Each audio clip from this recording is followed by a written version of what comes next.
Irmãos amados, na próxima semana a gente vai terminar então a nossa série sobre a oração, tá bom? É a última pregação sobre a oração. Hoje a gente vai falar do ministério da intercessão.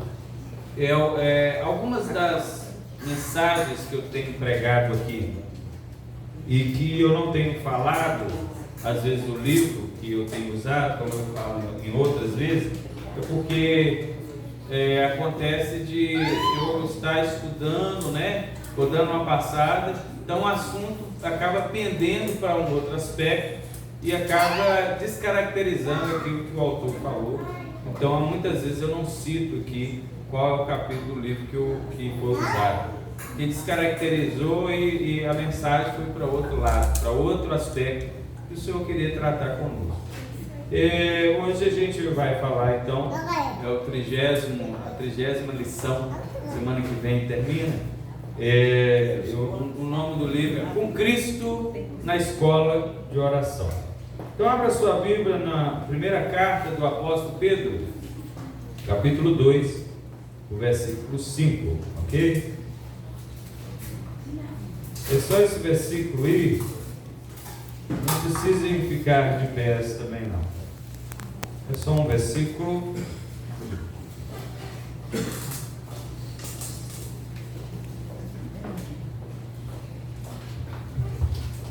Vamos falar do ministério da intercessão. Até esse é o título mesmo que ele deu lá. Eu quero passar para os irmãos aqui com o mesmo título, o ministério da intercessão. Afinal de contas, também nós estamos chegando no final. É uma escola de oração. E nós precisamos aprender, né? A orar e a interceder. Então é o ministério da intercessão. Achou aí? Primeira carta do apóstolo Pedro, capítulo 2, versículo 5, que diz: Vós também, como pedras vivas, sois edificados casa espiritual, para serdes sacerdócio santo, oferecendo sacrifícios espirituais agradáveis a Deus por nosso Senhor Jesus Cristo. Amém. Amém? Então está aí. Nós também, casa viva.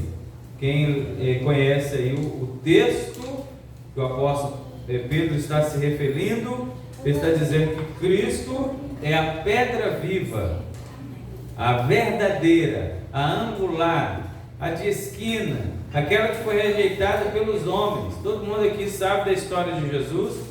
Eu não sei como é que ficou aí as mídias, se passou alguma coisa sobre Jesus, como antigamente passava. Eu acho que não tanto quanto antes, porque o mundo está ficando menos cristão, né? Está ficando mais incrédulo.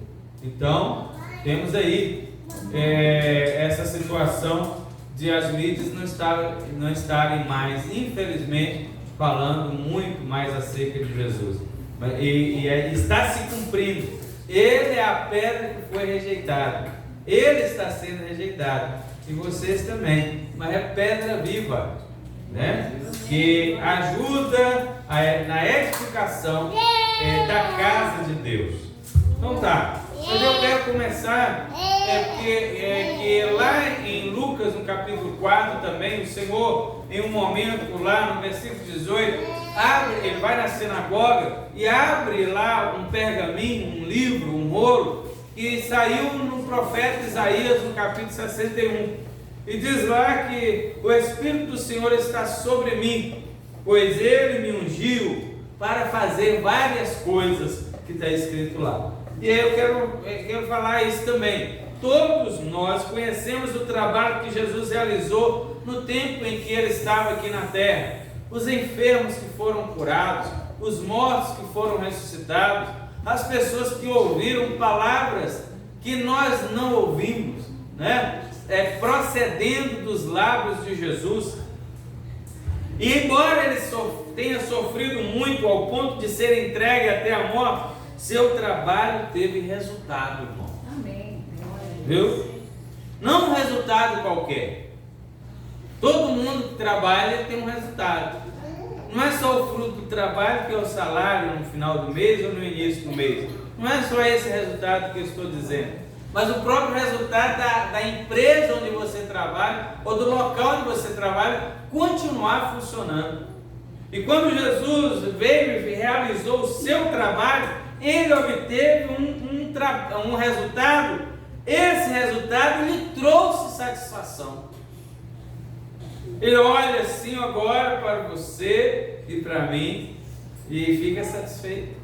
Isaías 53, verso 11, diz isso, que ele olhará para o resultado do seu trabalho e ficará feliz. Ficará satisfeito.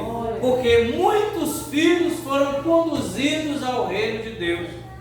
Lembra, os irmãos, que nós falamos aqui que Jesus era filho unigênito. Agora ele não é mais unigênito, ele é primogênito. Ele era único. Agora muitos foram acrescentados à família de Deus. Ele se tornou o primeiro. E nós somos os irmãos. Deus só tinha um filho. Aí depois, João mesmo vai dizer no capítulo 12 lá palavras de Jesus: se o grão de trigo caindo na terra não morrer, fica ele só. Mas se ele morrer, produz muito fruto. Aí, ele morreu. Aí. Vê que é só um pouquinho, né? Um tiquinho. Mas no mundo inteiro tem fruto desse grão de trigo que morreu. Glória a Deus. Um dos principais frutos do seu trabalho também foi que os redimidos, assim como nós, se tornaram sacerdotes. Nós acabamos de ler aqui: propósito de seres sacerdócio santo.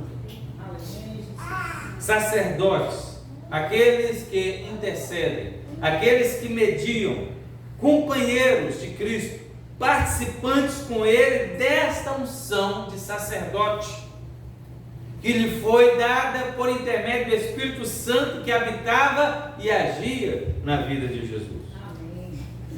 Mas quando o sacerdócio foi instituído lá com Moisés e Arão, a gente sabe que ele era passado de pai para filho.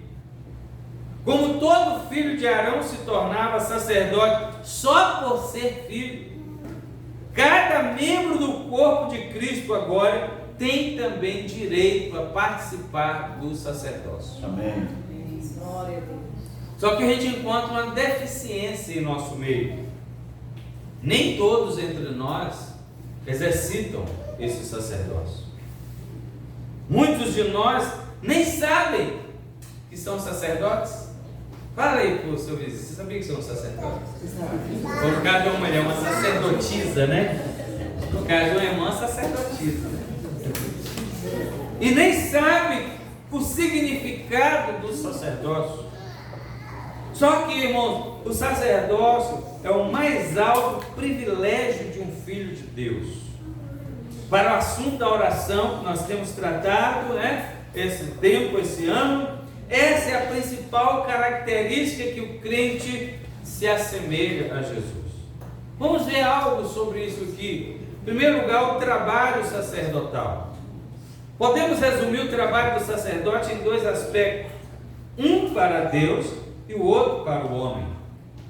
Por um lado, o sacerdote tinha autorização para se chegar a Deus, estar com Ele em sua casa, apresentar a Ele o sangue do sacrifício e queimar o incenso. Porém, o sacerdote não fazia esse trabalho em benefício próprio. Claro que em um momento ele sacrificava para si, mas o comum, o ofício dele era sacrificar, apresentar ofertas e sacrifícios em favor do povo e do povo. Eram as pessoas que ele representava. Ele recebia da parte do povo de Deus os sacrifícios, apresentava esses sacrifícios diante de Deus em local apropriado e depois saía para abençoar em nome do Senhor, para dar garantia do favor do Senhor àquele povo e para ensinar-lhes a sua lei. Quando isso acontecia no dia de entrar no Santíssimo Lugar, que era uma vez por ano, por exemplo, havia uma expectativa do povo se o sacerdote sairia dali vivo, né? Porque se o sacerdote não saísse dali vivo, o povo ia saber que o Senhor não havia recebido os sacrifícios e as ofertas. Os irmãos, nós não temos nenhum caso na Bíblia registrado de algum sacerdote que entrou indevidamente ou inapropriadamente no Santíssimo Lugar e tenha morrido por lá. Não tem esse registro. Na verdade, quando estava havendo ainda a instituição do sacerdote, dois filhos mais velhos de Arão, tomaram fogo estranho e levaram perante o Senhor, e o Senhor os matou. Mas ainda não havia dito que eles haviam entrado no Santíssimo Lugar. Não é verdade? A gente não tem esse registro. Então eles ficaram lá pianinho, né? Para entrarem depois de terem sacrificados por si mesmos. Podemos resumir então dizendo que o sacerdote era uma pessoa que não vivia para si mesmo. Ela vivia com Deus e para Deus. Seu trabalho como servo de Deus era cuidar da casa de Deus, da honra de Deus e da adoração a Deus. Era tornar conhecido aos homens o amor e a vontade de Deus. Era obrigação. Entre as suas obrigações, o sacerdote tinha que comunicar ao povo e ler ao povo, à sociedade israelita, as palavras de Deus, os escritos, os pergaminhos, onde estavam as palavras de Deus. Isso você tem aí na sua mão, a Bíblia. Só que naquela época não tinha tudo isso que nós temos aqui hoje. O sacerdote morava assim entre os homens, com os homens, mas ele servia diante de Deus ao favor dos homens. Seu trabalho dizia respeito principalmente ao quê? Ao pecado que os homens cometiam e a necessidade de perdão.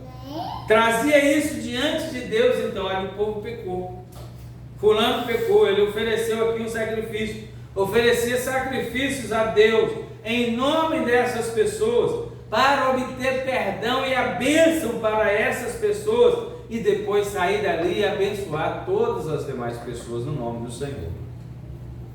Então as coisas antes eram assim, irmãos. Não podemos simplesmente hoje deixar para lá nosso dever espiritual, já que está dizendo aí que cada um dos crentes é um sacerdote. Esse é o sublime chamado de cada cristão. Os que se tornaram crentes em Jesus foram redimidos com o propósito de ser, entre outras funções, ter a função sacerdotal.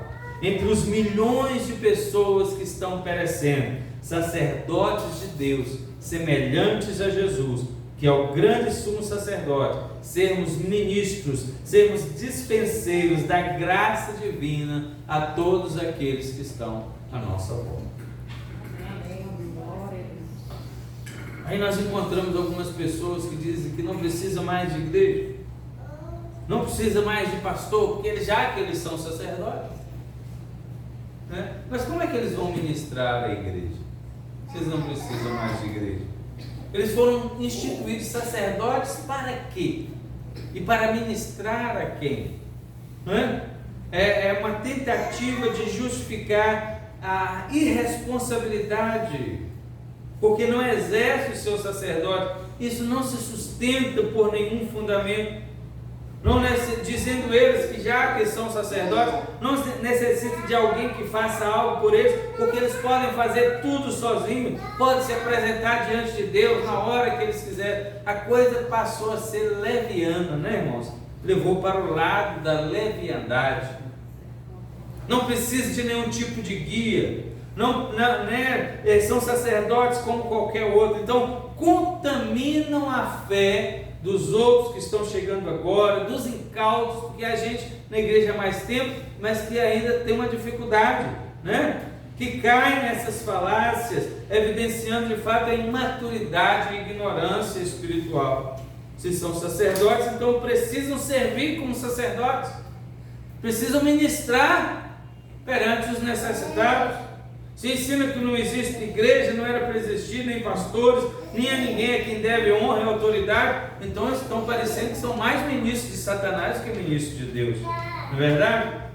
Temos exemplos de pessoas assim, foram ministradas por sacerdotes de Satanás e caíram, só se levantaram depois de terem se reencontrado com o sumo sacerdote Jesus, e aqueles sacerdotes que o Senhor pôs, no caminho deles para se ajustarem, para se reerguer.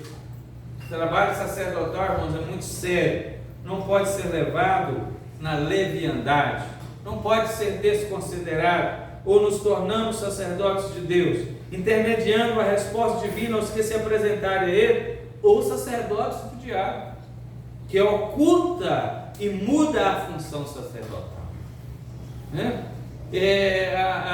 Ontem eu comecei a ver, na verdade, eu quero sentar e ver direito um dos pastores no Brasil, que é um pastor até a quem nós devemos ouvir, falando que está começando a ter uma debandada de pessoas, membros de igrejas protestantes, cristãs, evangélicas, voltando para a igreja católica.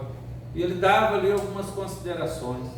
E uma das coisas é essa: a falta do sacerdócio na igreja evangélica. Agora se tornou tudo em torno de uma pessoa. As igrejas agora estão pintando de preto. Acho que foi semana passada. Se eu pintar aqui de preto, que vocês vão vir no culto, eu não venho no culto. Pintando as igrejas de preto, porque agora a intenção, irmãos, falaram algumas intenções, mas a intenção verdadeira é projetar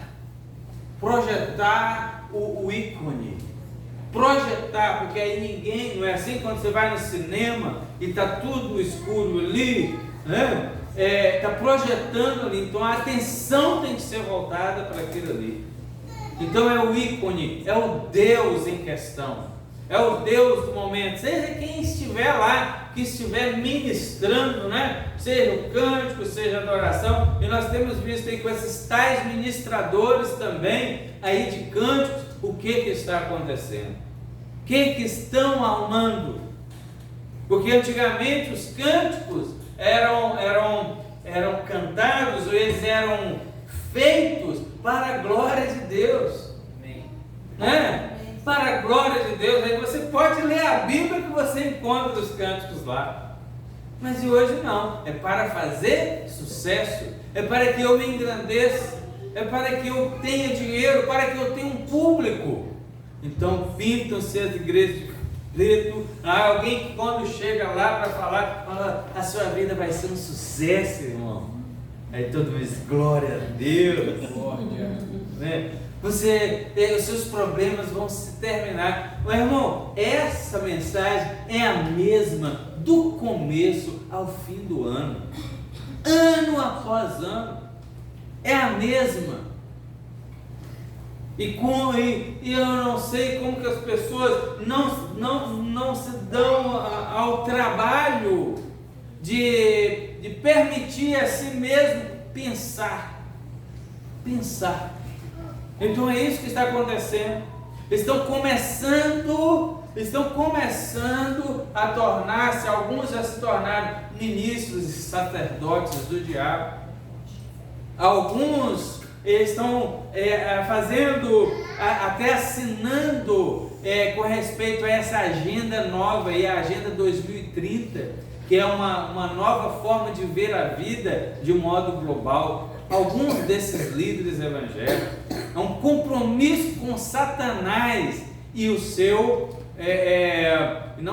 Satanás, falso profeta e a besta, são três, a besta é o anticristo que está para vir aí para se manifestar. Então a própria igreja está assumindo, está se conformando à mentalidade do mundo. Isso não tem problema, isso é assim mesmo, nós temos que fazer dessa forma, nós temos que fazer aquela, não pode falar assim, não pode falar desse outro jeito. se adequando já, para que quando o anticristo chegar, eles vão ser o primeiro a se ajoelhar e dar lá uma saudação de mãos. Eles estão assinando, concordando com essa agenda aí. E nós sabemos que nós não vamos impedir a agenda, né? Nós não vamos impedir essa agenda. Nós não vamos impedir a evolução que o pecado está tomando aí. Mas nós podemos continuar sendo sacerdotes de Cristo. Mesmo que não seja em massa, não é uma conversão em massa, mas Deus tem ainda gente lá fora que é dele, e que você e eu precisamos orar e proclamar o Evangelho a fim de que ele possa trazer, porque essa é a maneira que o Senhor determinou. Continuando, a conduta agora do sacerdote. A conduta do sacerdote deve estar em harmonia com o seu trabalho. Como Deus é santo, também o sacerdote foi chamado para ser especialmente santo. Diferente dos que têm se declarado sacerdotes por aí, onde com eles a palavra santidade está perdendo o sentido, o sacerdote, o verdadeiro, aquele no mais completo significado do termo, assume a responsabilidade completa dessa função. Ser sacerdote, irmãos, também não significa apenas ser separado de tudo que é impuro. Porque nós também adquirimos um conceito de santidade ao longo de um tempo, e que é depois mesmo que a gente vai conseguindo identificar realmente a santidade. Nós temos pessoas ao longo da história da igreja, e pessoas até da era atual, né? Pessoas até que nós temos conhecimento, de pessoas que quiseram até se mutilar para tornarem-se santas. Pessoas que chegaram a fazer isso na história da igreja para tentar evitar algum tipo específico de pecado. Mas a santidade não é só isso. A santidade não é deixar de praticar o pecado. Você vê, nós, por exemplo, estamos ficando mais velhos, né? Nós aqui somos mais velhos de todos aqui, né? Quase 100 anos aqui. À medida que o tempo passa, o que acontece? Os desejos, eles vão perdendo vigor de tudo. Os prazeres, você olha assim, uma coisa que antes dava prazer. Por exemplo, alguns irmãos que gostavam muito da Coca-Cola, você olha assim para a Coca-Cola, você já foi gostosa. Hoje até te devo, mas não com aquele prazer. A comida, de um modo geral, a sexualidade. Você olha assim, o prazer de ver assim, um lugar bonito, que assim, olha que lugar lindo. Agora o tempo vai chegando, o tempo foi passando, você está mais velho, e você olha assim para as coisas e elas não são mais como eram antes. Você não tem mais aquele ânimo quanto antes. Então, há pessoas que estão lá fora, que estão assim, sentem a mesma coisa que eu estou dizendo, mas que também já perderam o vigor, e nem por isso elas são santas, santificadas em Cristo. É isso que eu quero dizer. O ser santo não é propriamente só deixar de praticar o pecado. Não, porque a pessoa às vezes não pratica o pecado porque ela não consegue mais, mas a mente dela está em funcionamento, a natureza ainda está nela, a pecaminosa ainda está nela. Tem que haver uma conversão em Cristo Jesus para que isso venha a acabar. E é isso que eu estou dizendo aqui. Então, ser sacerdote não significa apenas ser separado de tudo que é impuro, mas sim santo para Deus, colocando-se à parte e se entregando para Ele, de modo que o Senhor se disponha dele. Ser santo é se dispor para o Senhor, para que o Senhor te use. Essa é a palavra inicial de santidade lá no Antigo Testamento. Ser separado para Deus. A gente, como eu disse, foi adquirindo outros conceitos que não são errados, da impureza, mas inicialmente a palavra primordial, principal, primária para a santidade é que a pessoa era separada para que Deus a usasse. Se você é um sacerdote, como que você tem sido usado por Deus? Como ele tem se disposto?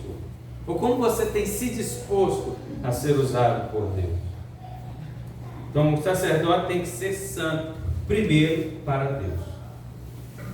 Se ele não for santo para Deus, ele não vai conseguir ser santo para nada. Não é verdade? Esse significado foi expresso de várias maneiras. Essa santidade foi vista de várias formas no sacerdote, e uma delas é no vestuário. Não só o sacerdote era santo, mas suas vestes eram consideradas santas. Em Êxodo 28 nós temos ali que as vestes dos sacerdotes foram fabricadas, especialmente para eles. Elas foram costuradas segundo as orientações que o próprio Deus deu a Moisés e que caracterizava quem as usasse. Irmãos, preste atenção nisso. Quando aqueles sacerdotes vestiam aquela roupa, quem nunca tinha ouvido falar de quem era o sacerdote, olhava a roupa dele, era ele, aquele era o sacerdote. Antigamente nós tínhamos uma diferença, né? Antigamente, aí de 20 anos atrás para trás, a gente ouvia uma pessoa, principalmente uma mulher, né? Na rua, que ela era uma crente. Hoje a gente não dá para a gente saber mais pela aparência. Só que da aparência passou para a conduta também, né? Antigamente as mulheres da igreja eram vistas assim, de tal forma que elas se vestiam de uma determinada maneira e aquilo era peculiar nelas. E você olhava ali vai uma crente. Aí acho que foi esses dias aqui, um mês atrás, 2 meses, não sei, eu disse que às vezes tem gente que vai na igreja, ela quer aparecer mais do que Jesus. As vestes, tem que chamar tanta atenção nas vestes, tanta atenção no penteado, tanta atenção na maquiagem, quer chamar mais atenção do que Jesus. E a gente precisa ter santidade até no momento de vestir, até com as vestes que a gente, né? Homem também, né? É claro, só que o homem nesse caso é mais difícil. Só que hoje, até que não, né? Quem é que dita a moda? Quem é que dita as roupas que nós usamos? Eu conversei com pessoas que conhecem, né? Os estilistas, quando são homens, não são mais homens, são homossexuais. Eles que ditam a roupa. Você vai comprar agora uma calça, você não compra mais, é aquele negócio apertado assim, que você fica assim, ó. Não era assim. Eu chego assim no lugar, tem calça de um homem, não? Aí,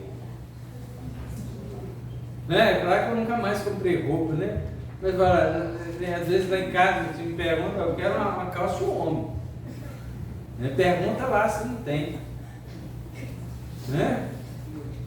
Então fica assim, para deixar as pessoas sensuais, para deixar as pessoas, todo mundo que vê, ir mais além do que vê. E na igreja, irmãos, nós precisamos ter essa atenção, ter esse cuidado, para que nós não deixemos de ter a característica da santidade, né? Porque é o Senhor que tem que aparecer. Amém. Glória a Deus. Glória a Deus. Também, de maneira específica, os sacerdotes receberam leis de pureza para se orientar.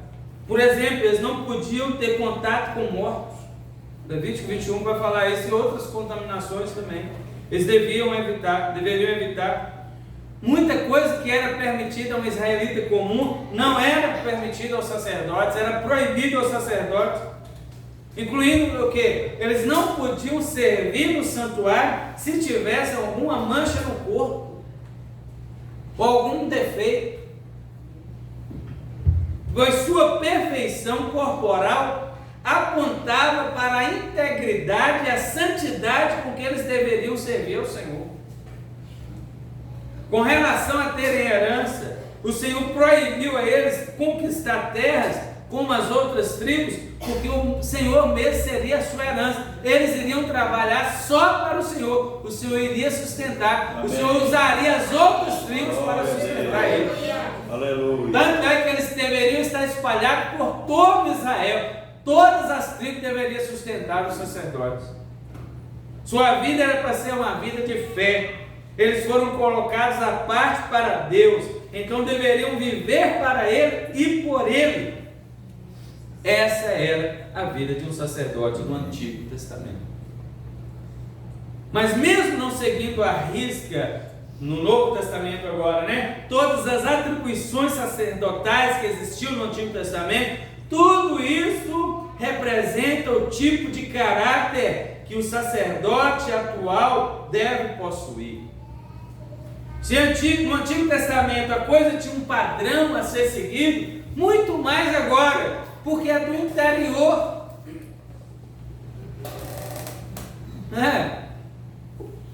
Às vezes o pessoal diz, no Antigo Testamento é muito difícil, porque se fizesse alguma coisa, apedrejar, qualquer coisinha apedrejar, né?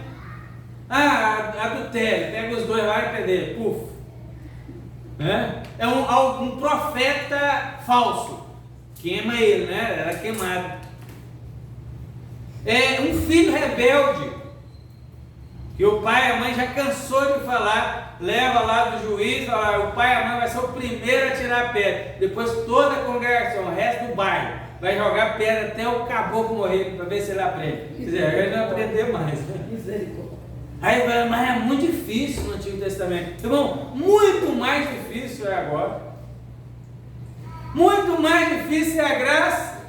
Porque a pessoa podia estar lá no seu coração, agindo erradamente, o que levava ela a fazer aquilo. Jesus chega e diz assim, olha, se você se irar contra seu irmão, você já pode mandar você lá para a cadeia. Aí, não é pior? Se você olhar para uma mulher com a intenção adúltera, você já pecou. Não ficou um negócio pior? E antes não se falava, é claro que a coisa começa no coração, mas não se falava nisso. A ação era apenas depois a ação do julgamento era só depois da prática. Jesus chega, não precisa nem matar, ele já está se matando. Não precisa nem queimar, apedrejar, ele já está se apedrejando, porque ele está se colocando em posição em que ele já pode ser julgado. A coisa ficou mais difícil para nós. Então, se a coisa tinha um padrão a ser seguido naquela hora, vocês estão entendendo? Amém. Amém. Vocês falam amém. Amém. Muito mais agora. Pois enquanto aquelas coisas eram físicas e visíveis, elas apontavam para um modo de vida espiritual dos sacerdotes que seriam chamados a ministrar a partir de Jesus até agora. Você não é um sacerdote ou uma sacerdotisa do Senhor? Ande como tal. Haja como tal. Pense como tal. Nosso poder sacerdotal com Deus depende muito da nossa vida e conduta pessoal. Temos de ser um daqueles, aqui um texto lá de Apocalipse 3, a igreja de Sardes diz assim: não contaminaram as suas vestes, por isso andarão de branco comigo. Ao renunciar àquilo que parece não ter problema para os outros, devemos provar que nossa consagração ao Senhor é total e de todo o coração. Às vezes eu falo isso com os meninos lá em casa. Eu falei, não falo muito, mas eu falo aqui na igreja. Irmão, eu não quero que tal coisa aconteça. que você deixa assim, porque tem umas coisas que não tem problema para o mundo, mas para nós tem. Inicialmente não tem problema para nós, mas quando o apóstolo lá, a pessoa que escreveu o livro aos Hebreus, né, a carta aos Hebreus, ele diz lá no capítulo 12 sobre, eu já falei isso de vez em quando, o peso e o pecado. Ah, mas isso não é pecado, mas é peso. E diz lá, desembaraçando-nos do peso do pecado.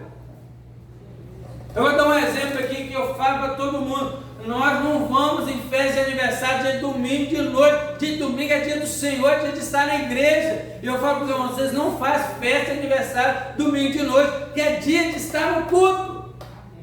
Amém. Claro que eu não vou proibir, falar, não, eu vou lá desmanchar a festa, você não vou fazer isso. Mas o ensinamento é esse, porque não é pecado, mas é um peso. E como sacerdote, você deveria estar ministrando.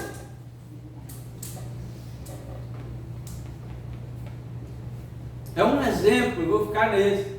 Então meus filhos não vão. Festa junina, nunca deixei participar de estar lá de chapéu, né? No caso, o homem, e ela que depois veio.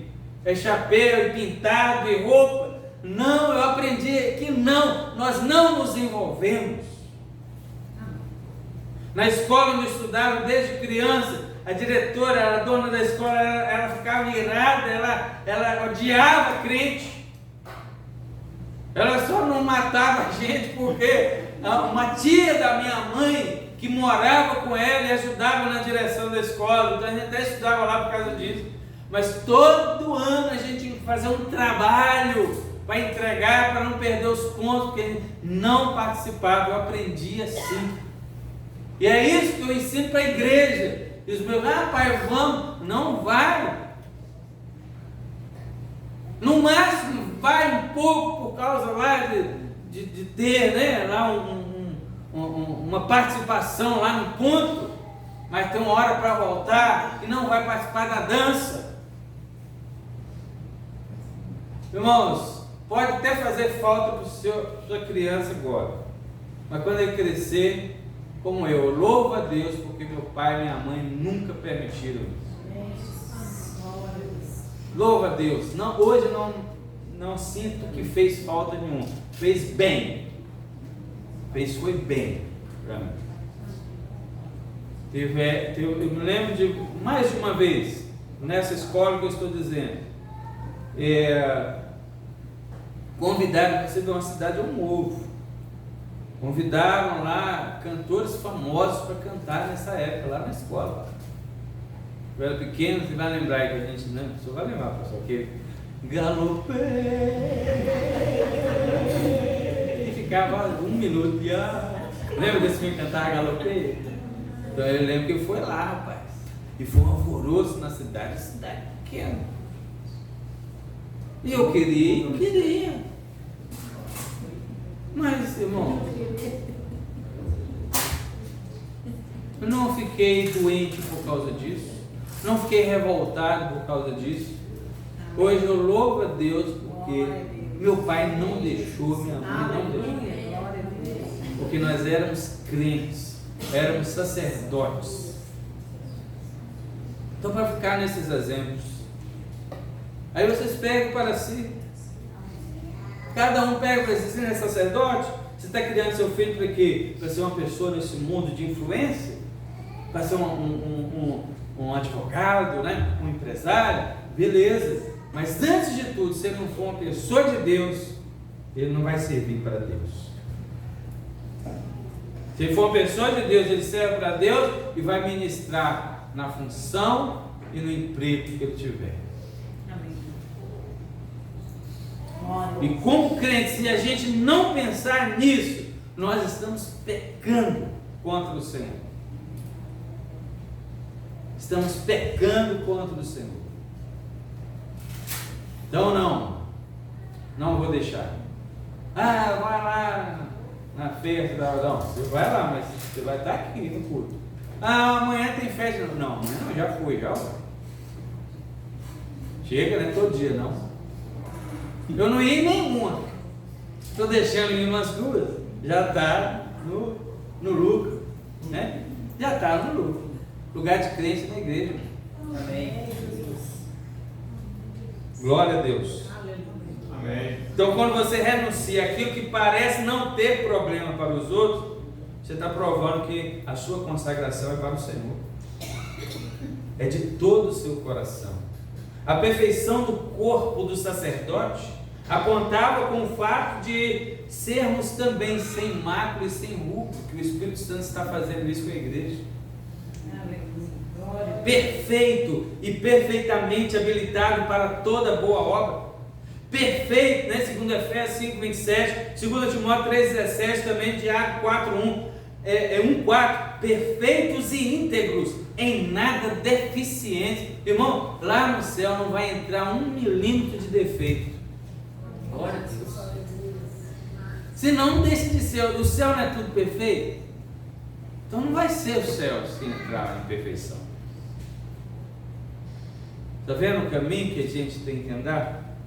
Acima de tudo, o nosso consentimento de abrir mão de qualquer herança neste mundo, de não levar em conta nada deste mundo e ter somente ao Senhor como a nossa porção.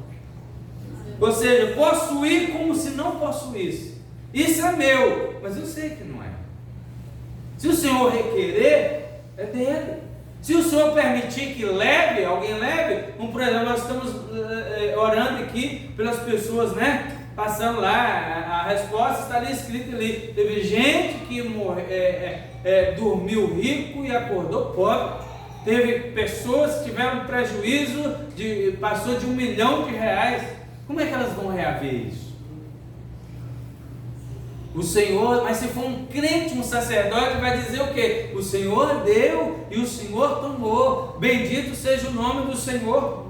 Talvez alguém disse para você, é fácil falar assim, porque não foi com você. Irmão, não é nada fácil para ninguém que é do Senhor. Não é nada fácil, não é fácil falar e não é fácil passar por isso. Mas o Senhor às vezes faz, e faz com cada um. Um numa medida, outro em outra medida, um numa época, outro em outra, mas coisas foram levadas e todas estão sendo ainda. Pior do que bens materiais, teve pessoas que foram levadas pela morte por negligência. Agora, nesse período, não é pior? Mais de uma pessoa da família, não é pior? Mas a mesma coisa que eu estou dizendo, a nossa função como sacerdotes é saber que mesmo assim o Senhor está controlando e governando todas as coisas. Amém. Glória a Deus. Não é fácil para ninguém. Mas o Senhor está conosco. Ele continua. Amém. Graças a Deus. Então você possui como se não possuísse. O apóstolo Paulo fala isso aos Coríntios. É seu, mas você sabe que não é. Na verdade, no fim das contas, de quem? Foi lido aqui? Do Senhor. Toda a terra pertence a Ele. Amém. Tudo que contém na terra pertence a Ele. Então, não leve em conta nada deste mundo, ter somente a Deus como nossa porção e oferecer tudo somente para Deus. É isso que caracteriza o verdadeiro sacerdote, o homem que vive para Deus e seus semelhantes.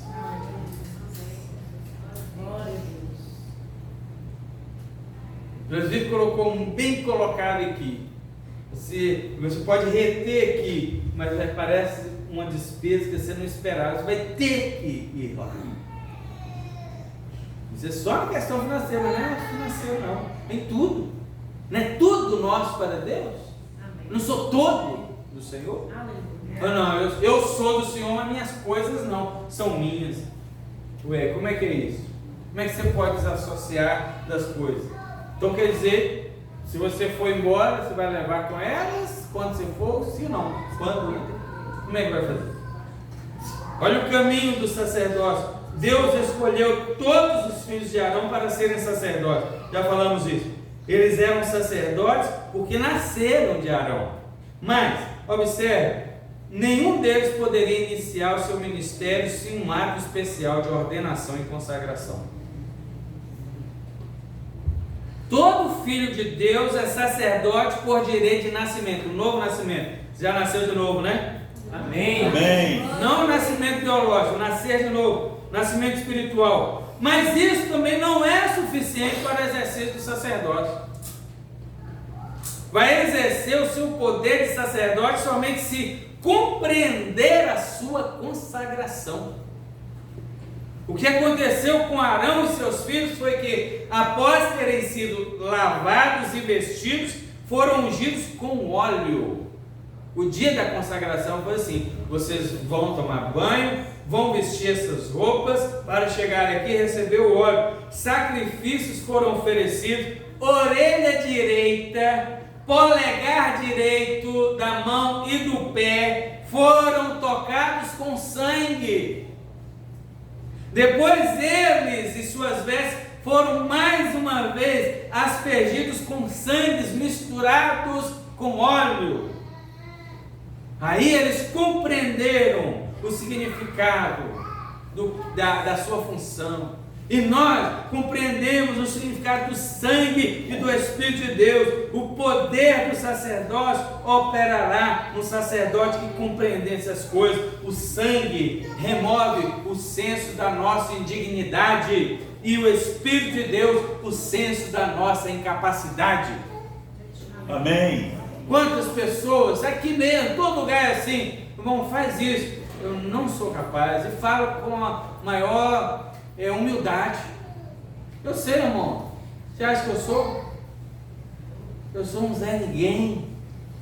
Eu estou aqui por causa de Deus, não por causa de mim, não. Falei com ele. Não é por ele que ele não sabe, que eu falei com ele. O senhor sabe que eu não sou nada. É isso mesmo, o senhor quer? O senhor foi avisado, Deus foi avisado. Mas o Espírito de Deus na nossa vida tira esse senso de incapacidade e vai por Ele nos dando graça, e a gente vai caminhando passo a passo. Aleluia. Glória a Deus. Então há aqui uma aplicação diferente do sangue para o sacerdote. Falamos que ele levava o sacrifício oferecido para Deus e aspergia sobre o altar, buscando perdão para o penitente, né? A pessoa vinha aqui, sacerdote. O sangue então era para ele, mas para a sua própria consagração ele deveria ter um contato mais íntimo. Orelha, pé e mão foram submetidos ao sangue, de forma que representasse todo o seu ser possuído e santificado para Deus. Isso é o que acontece com o crente. Amém.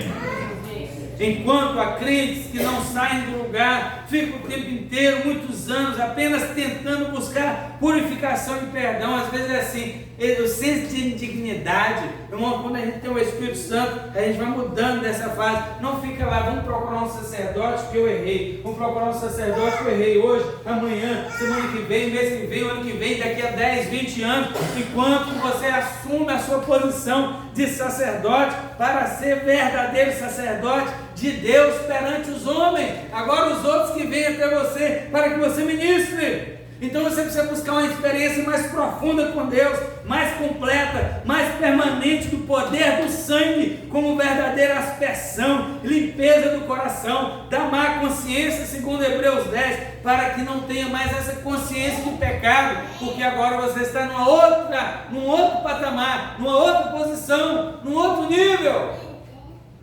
Não que não peque mais, não é isso que eu estou dizendo. Mas agora você está ali para ministrar aqueles que precisam ser ensinados também a progredirem o caminho da fé. Amém. Glória a Deus. E quero acrescentar algo a partir de hoje, que se possível ninguém esqueça mais. Como crentes não somos perfeitos, né? Todo mundo sabe disso, mas queremos ser. Amém. Não fique, eu não gosto, irmão, de ouvir música que diz que é de crente. Eu não sou perfeito, como é que é? Sou humano, não consigo ser perfeito. Eu falo o que lá em casa? Se vira. Não precisa falar isso, irmão. Quem é que não sabe que você não é perfeito, que eu não sou perfeito? Todo mundo sabe, né? Nós não somos perfeitos. Mas eu vou ficar toda vez com Deus. Senhor, eu não sou perfeito, então eu vou fazer isso. Senhor, eu não sou perfeito, então eu estou fazendo isso. Essa é a atitude do sacerdote? E desse jeito eu não consegue entrar no Santo dos Santos, não, né? Irmão, eu não sou perfeito, mas eu quero ser. Você quer ser perfeito? Amém.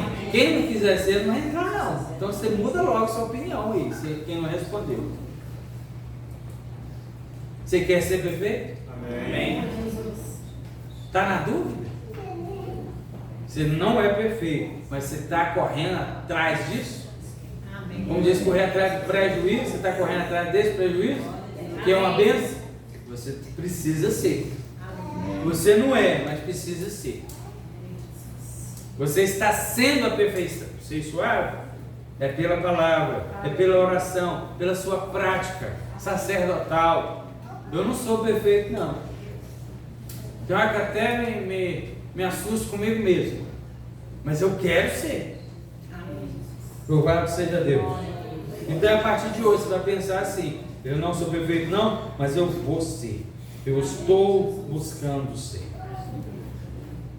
E se há alguém que não tem essa intenção, não pode ser considerado um crente em Jesus. Como sacerdote, à medida que consegue chegar nisso, a sua consciência é despertada para esse maravilhoso direito de acesso mais íntimo a Deus e de certeza completa de que suas intercessões estão sendo aceitas diante do Senhor. O sangue dá o direito e o Espírito dá o poder e a capacidade para interceder em fé. Ele coloca dentro de nós o espírito sacerdotal, o amor pela honra de Deus e pela salvação das almas. Quanto mais o cristão é cheio do Espírito, mais ele se entrega para a vida de intercessão sacerdotal. O Senhor busca esses sacerdotes que vivam em sua presença, que por meio de sua intercessão façam descer sobre os outros as bênçãos da sua graça. E o mundo nem sabe disso, mas também necessita de sacerdotes que levem a carga deles ao intercederem por eles. Esse é o propósito que desejo que tenhamos bem claro em nós a partir de hoje. Amém. Aleluia. Aleluia. Amém. Graças a Deus. Parece que chegou o momento de nos oferecer de uma maneira mais completa para esse trabalho santo.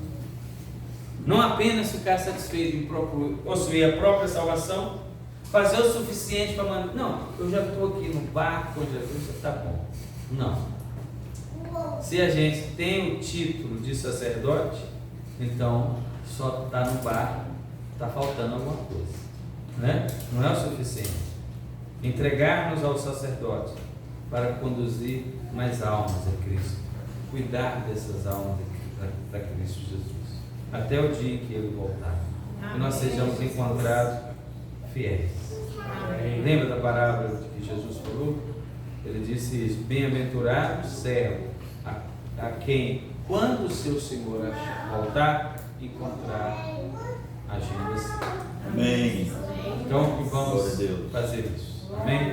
Queria que você orasse agora. Que você lembrasse: Senhor, claro, irmãos, eu não falei tudo aqui, não tem como a gente falar tudo numa, duas ou três pregações. Como era o sacerdote, quem era o sacerdote, daqui algumas coisas para o propósito da oração. E nisso aqui que nós aprendemos, nós oramos, queremos orar. Queria que você orasse: Senhor, eu sou um sacerdote mesmo? Ou você, irmã, falar: Senhor, eu sou uma sacerdotisa mesmo? Eu estou sabendo agora que eu sou. Ou às vezes você sabia, né, mas ainda não sabia para que servia isso, né? Então, eu queria que você orasse. Como homem, você vai orar como sacerdote, né? E se você tiver, claro que você tem aí pessoas que você gostaria de interceder. Faz esse trabalho de sacerdote por elas aí agora. Amém? Pode orar. Pode começar a falar com Deus. Louvado seja o teu nome, Senhor.